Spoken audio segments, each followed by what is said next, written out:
All right. So on the heels of yesterday's video, I just wanted to come on today and talk about kind of a follow-up because it blows my mind a little bit what I'm seeing with retail media networks and kind of what they're causing and creating. It in a lot of ways kind of reminds me, and it lines up very well with the Michael Lewis book, The Big Short. If you don't remember that, back in 2008, banks basically packaged up a bunch of garbage mortgages, sold them as gold. In 2024, retailers are packaging up dying traffic and selling it off as super premium advertising. It looks like The Big Short. So from yesterday's video, I made something here called the price to ghost ratio, PGR. It effectively measures how much platforms charge versus how much traffic they actually have. And it ranks them based on the disparity in the growth of the audience versus the cost of advertising there. So a healthy platform has a PGR under 1. TikTok, you have declining CPMs and increasing audience. Great score, 0.42. YouTube, ads are a little more expensive, but you still got a very engaged and growing audience, 0.78. Macy's, 12.3.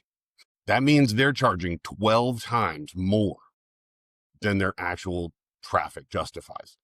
They're literally just selling you ads that get shown to no one. So here's the playbook straight from 2008. Take a declining asset.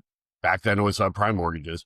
Currently it's the value of in-store and on-site placements for Walmart, Target, and Best Buy, and then repackage it as a walled garden, a premium product, and then sell it off to people who really don't understand what they're buying inside brands. So according to their Q3 earnings report, Walmart Connect generated $4.4 billion in ad revenue with a PGR of 3.4.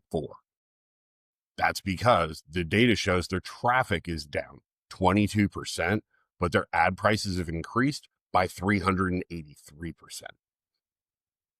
Target's Q4 2024 earnings revealed that Roundel at a $649 million revenue target, a PGR rating of 4.1, because during that same period, traffic was down 31%, according to Placer AI, with prices up 78% per Media Radar data. Best Buy, PGR of 8.7. They've lost 60% of their traffic since 2020, according to SimilarWeb. But they've raised their ad prices 460% based on their published rate cards. These companies are charging super premium prices for an audience that isn't receptive and in most cases doesn't really exist anymore. All right, now here's the genius part. And by genius, I mean probably criminal. They've created what they like to call closed loop attribution, which is just a fancy way of saying, trust us, it works. When somebody sees your product on TikTok, researches it on Instagram, and then happens to walk into a Walmart 3 weeks later, guess who will take 100% of the credit for that sale? Walmart, because their closed loop attribution system can't see anything outside of the walled garden. So anything outside of the Walmart ecosystem, they're not able to see. But according to their official documentation, Walmart Connect uses 30-day attribution windows. Facebook uses 7 days per Meta Business Help Center. Google uses a 1-day attribution window, as stated in Google Ads Help. Why? The longer the window, the higher the likelihood and the larger volume of sales they can claim, especially for places like grocery stores where you're going multiple times in a given month. It really gives them so many bites at the apple to prove to kind of attach sales to any advertising. It's effectively the digital equivalent of, taking credit for the weather, right? Or, taking credit for the sunrise because you just happen to be awake. But it actually gets worse. These aren't op purchases. So according to a 2024 Digiday report, brands have gotten communication from a wide variety of retail media folks that effectively their retail media spend is linked to their shelf placement decisions, both in store and online. Progressive Grocers 2024 survey found that 73% of CPG brands report feeling pressure to increase their retail media spend to maintain shelf placement. That's why, Walmart has like this market power multiplier in our PGR calculation of 1.8. They're not really selling advertising to brands. they're pretty much running a protection racket. Let's do the math. JCPenney launched a media network while they were literally closing stores, according to their bankruptcy filings. That would put them overall at a PGR of 11.8. Similar web shows the monthly visitors dropped from 31 million to 8 million. Their published rate card during that time increases by 520%.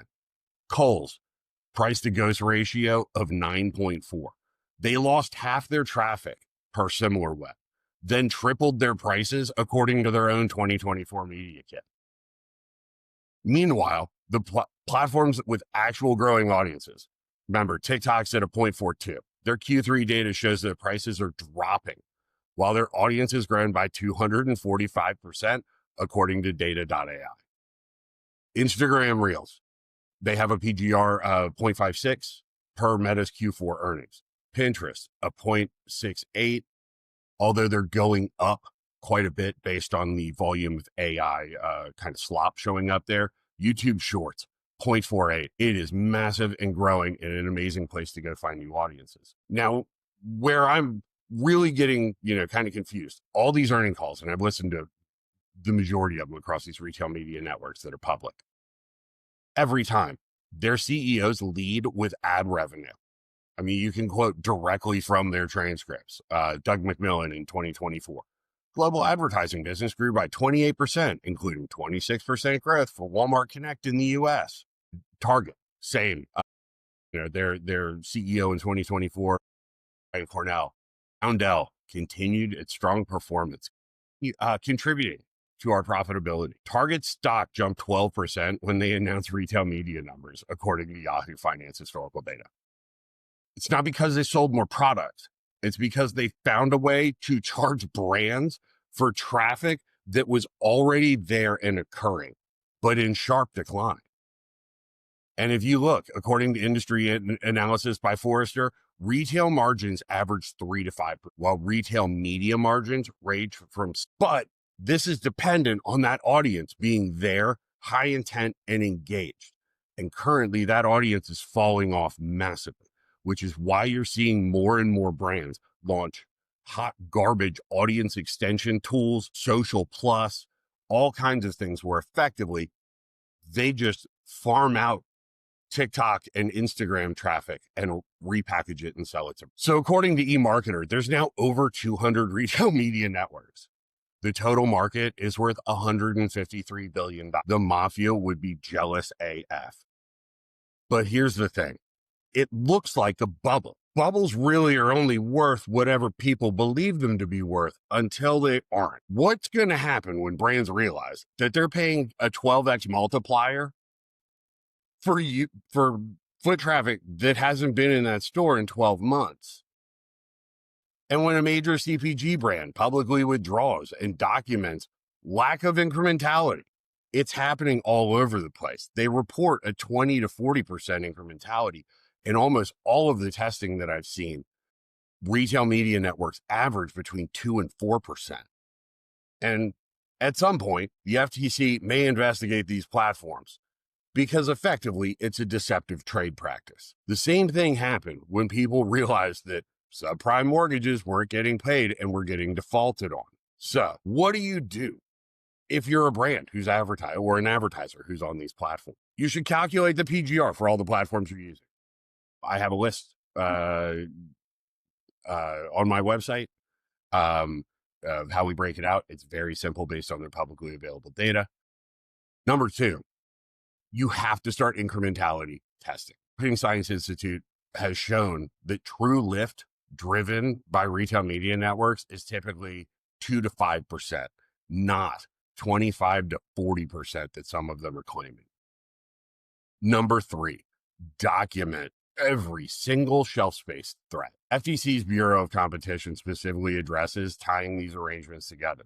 Google just got it with their antitrust lawsuit. This is similar to, you can't ship Windows with Internet Explorer if you're a million years old like me. Same here. You cannot tie investing in Best Buy's piece of garbage retail media network to also have it tied to your shelf space in their store. Absolutely. If you see things like that, document them. Number four, You really should look at updating your attribution and tracking to allow you to see the platforms that are growing the most. Those where their PGR is under 1, you're effectively Xing your reach for the same price. And within that, you're communicating with new audiences natively on a platform where they're actually engaging. And if you own these stocks, when you go to them, I would be seriously interested to know kind of how these projections continue, on this forever trajectory when you have declining site traffic, declining store traffic and sales, yet the retail media volume and price is going up. Unless their core function moves from being a retailer to an entertainment platform, the value in their first party or zero party data is, going to age like bread, not wine.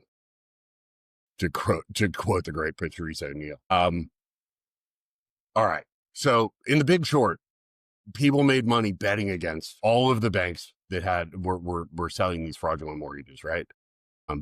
These fraudulent ratings and everything else. Really what you're doing, if you look at the current situation, is you should be betting against areas where you're highly likely to get fraudulent media. In a lot of these cases, the traffic just doesn't exist. They're repurposing social traffic to and presenting it as website or app traffic, and it really just doesn't add up when you look at the declining traffic numbers. Yet the fact that when Best Buy saw a decline of 60%, they opened up something like 500% more ad placements during that time. So really, it just turns into kind of the Strip in Vegas in terms of advertising, but what they're presenting it as is kind of that classic corporate image that people are, that the CMOs and media buyers are associating it to. I mean, or you're welcome to continue paying 12 times effectively the fair value to put your ads in empty stores. I'm sure your shareholders will love that story. So thank you very much. Just as a disclaimer, all the data presented in here is publicly available as of Q4 24. Traffic metrics come from SimilarWeb and Placer AI. Financial data comes from SEC filings and earnings reports, and rate card information, as quoted, comes from the company's published media kits. PGR calculations are my own calculation based on this public data. This is absolutely not financial advice. Please do your own research. And if you have any questions, please like, subscribe, comments below. Thank you very much.